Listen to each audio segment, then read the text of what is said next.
jeg valgte at flytte til Esbjerg. Det er måske sådan lidt en utraditionel grund, tror jeg.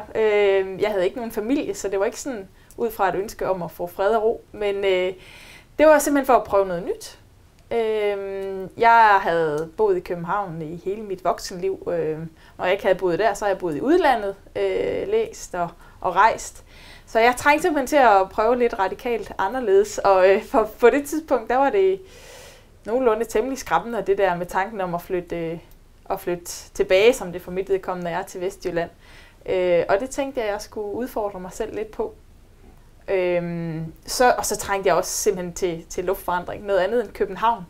Så jeg besluttede mig for at prøve at finde ud af, hvad der var sådan rent jobmæssigt herovre, inden for det felt, som jeg arbejdede i. Og der var sådan ret hurtig bid.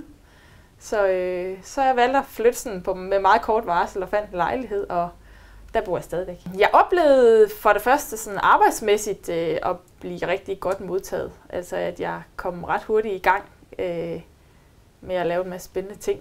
Jeg synes, det tog lidt tid, men jeg synes faktisk efterhånden, at jeg har fundet et rigtig godt netværk med nogle gode mennesker.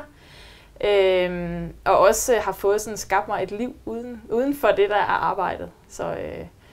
Så det har taget lidt tid, men jeg synes til gengæld også, det har været det værd. I forhold til min fritid og de ting, jeg sådan ellers laver, så er jeg jo meget naturmenneske og motionsmenneske i det hele taget. Og det er jo lidt af et mekka i modsætning til storbyen i hvert fald. Der er jo tæt på vand og Vesterhav og Vadehav og grønne områder, så jeg bruger en masse tid på at motionere og cykle.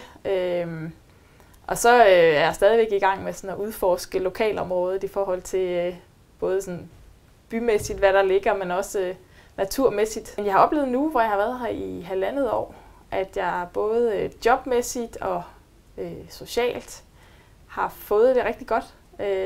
Har fundet ud af, at der er masser af muligheder på begge områder, og trives rigtig godt med det.